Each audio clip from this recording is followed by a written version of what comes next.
Chapter 49. Haydée.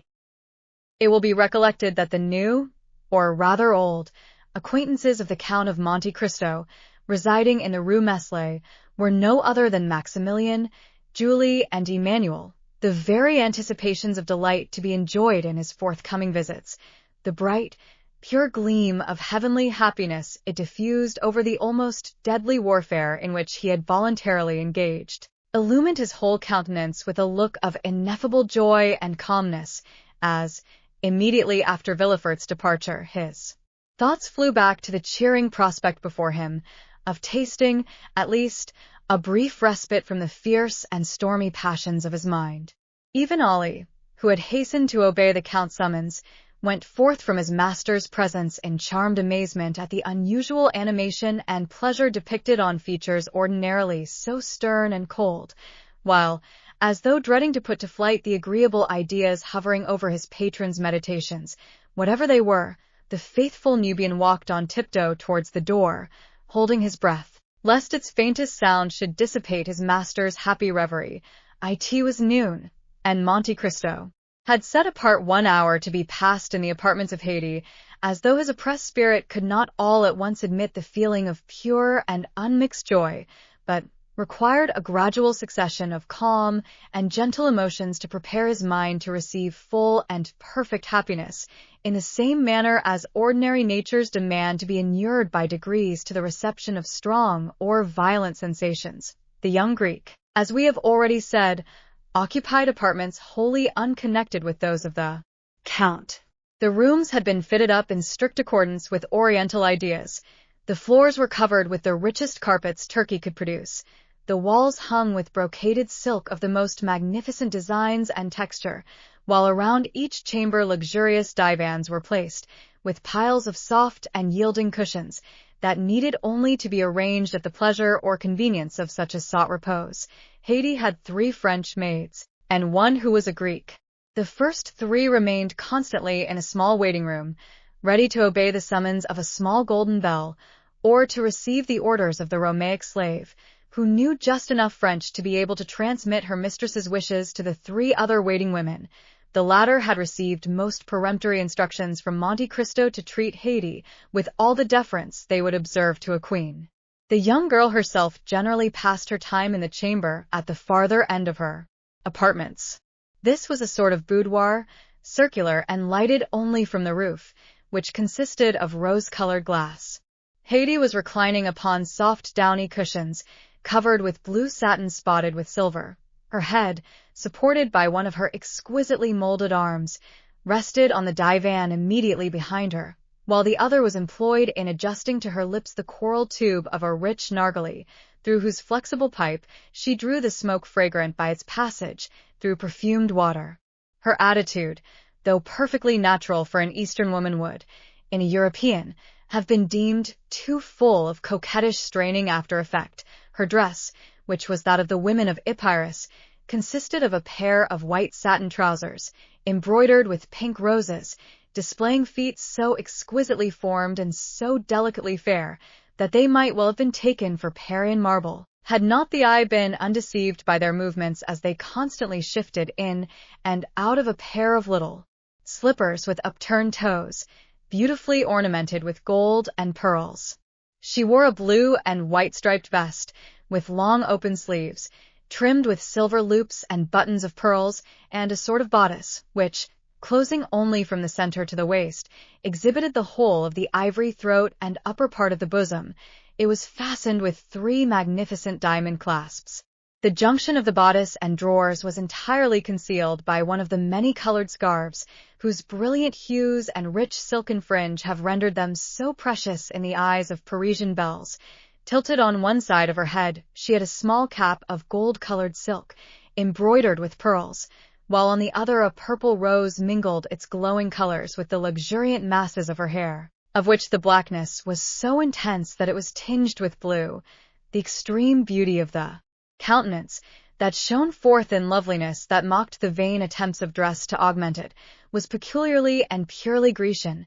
There were the large, dark, melting eyes, the finely formed nose, the coral lips and pearly teeth that belonged to her race and country, and, to complete the whole, Haydée was in the very springtide and fullness of youthful charms. She had not yet numbered more than 19 or 20 summers. Monte Cristo summoned the Greek attendant, and bade her inquire whether it would be agreeable to her mistress to receive his visit. Haydée's only reply was to direct her servant by a sign to withdraw the tapestried curtain that hung before the door of her boudoir, the framework of the opening thus made serving as a sort of border to the graceful tableau presented by the young girl's picturesque attitude and appearance.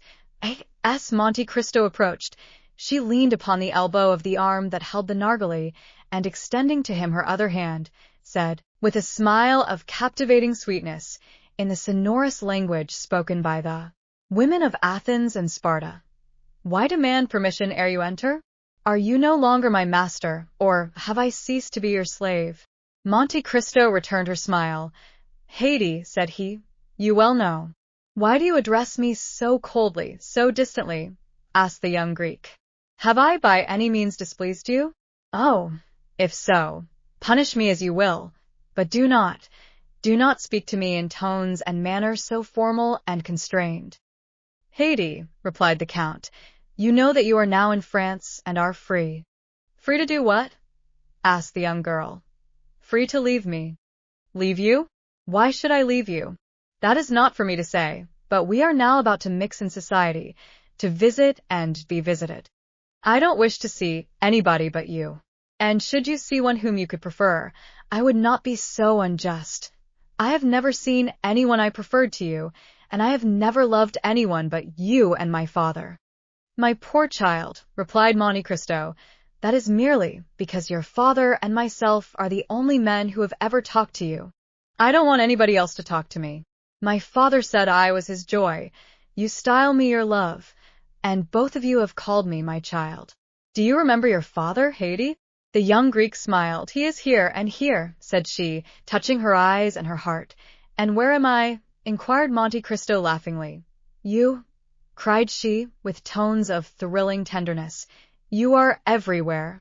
Monte Cristo took the delicate hand of the young girl in his, and was about to raise it to his lips, when the simple child of nature hastily withdrew it, and presented her cheek.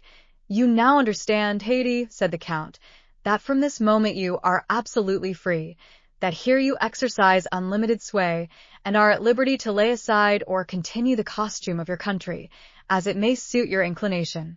Within this mansion you are absolute mistress of your actions, and may go abroad or remain in your apartments as may seem most agreeable to you. A carriage waits your orders, and Ollie and Myrtho will accompany you whithersoever you desire to go. There is but one favor I would entreat of you. Speak.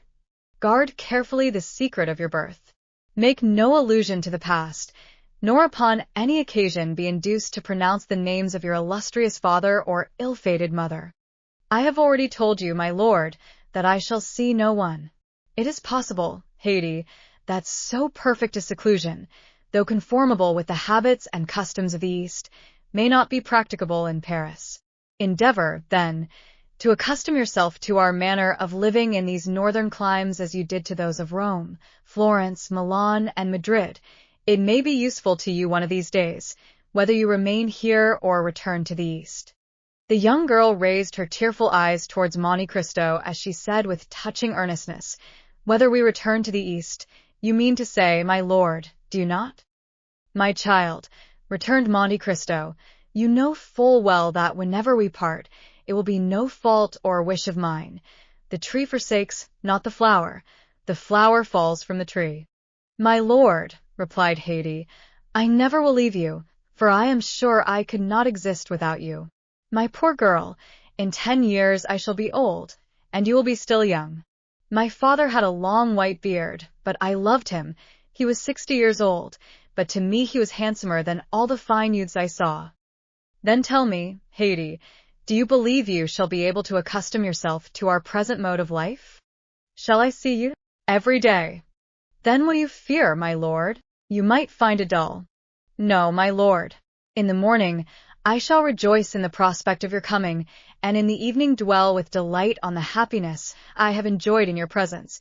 Then, too, when alone, I can call forth mighty pictures of the past, see vast horizons bounded only by the towering mountains of Pindus and Olympus. Oh, believe me, that when three great passions, such as sorrow, love, and gratitude fill the heart, ennui can find no place. You are a worthy daughter of Epirus, Haydée, and your charming and poetical ideas prove well your descent from that race of goddesses who claim your country as their birthplace. Depend on my care to see that your youth is not blighted, or suffer to pass away in ungenial solitude, and of this be well assured, that if you love me as a father, I love you as a child. You are wrong, my lord. The love I have for you is very different from the love I had for my father. My father died, but I did not die. If you were to die, I should die too.